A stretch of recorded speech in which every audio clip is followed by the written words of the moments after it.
what's going on there. Um, I've looked at a lot of evidence today, and I firmly believe there is a second person, maybe a third person involved in this that we haven't heard a word from except for day one when they don't have everything tightly controlled.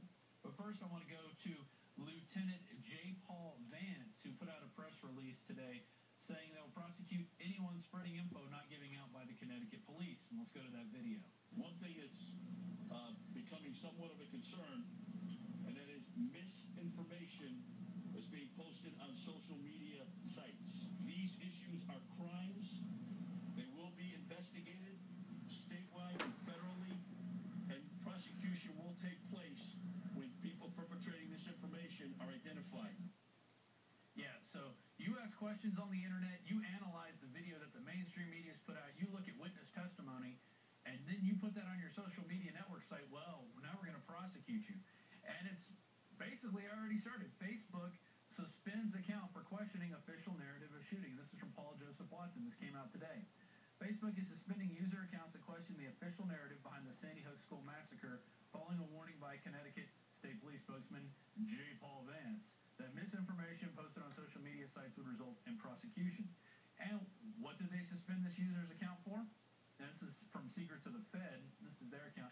There it is. This just in. Adam Lanza, a clumsy 20-year-old autistic kid dressed in camo and full body armor who never shot a gun before, well, we're not sure about that, drives to another state, gets into a locked school looking like Rambo, kills 26 people with dead-on accuracy at a school.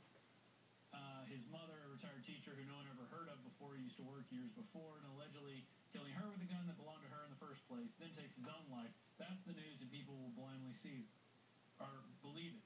Yeah, I mean, that looks a little weird. There's some stuff in there that's not quite accurate. He did live with his mother. He was actually probably posting stuff that said Ryan Lanza, who lived in Hoboken, New Jersey, drove to the other state. And then that all got cleared up because there was a lot of stuff coming out in the beginning that his mom worked at the school, that it was Ryan Lanza because he had his ID in his pocket. Well, let's look at what Fox News posted on that day. And it says, second Connecticut school shooter suspect in custody. CBS News reports that a potential second shooter is in custody and that SWAT is now investigating the home of the suspect. Miller reports that the authorities have gone to a home connected with an individual in custody after seeing what appeared to be a body inside. Witnesses tell WSFB that a second man was taken out of the woods in handcuffs wearing a black jacket and camouflage pants, telling parents at the scene, "I did not do it." And now I want to take you to a video that I put together today after I've been searching the internet all day, mainly looking for explanations of who this guy was that the police handcuffed and brought out of the woods. That there seems to be no mention of him anymore. It's just like, hey, you know, whatever, we got one guy, that's all we need.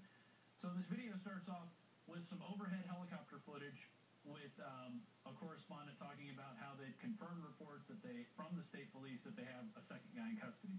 Then it goes to a little boy who was in the school when it happened, and as they were leading him to the firehouse, he saw a man on the ground with his hands cuffed behind his back. Then it cuts to a older gentleman who was there. He watched him bring the guy out of his handcuffs. He even points to him. He says he's right over there in the police car, and he says he was wearing a black jacket and camo pants.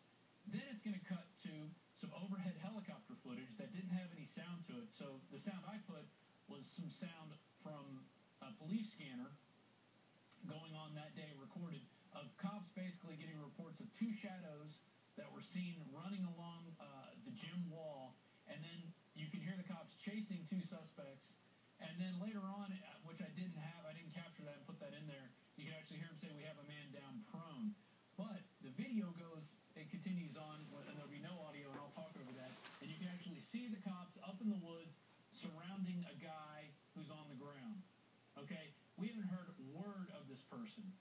So, Lieutenant John Paul Vance, or JP Vance, whatever your name is, we have questions. We want to know who this guy is, and how come you haven't said a word about him since this incident?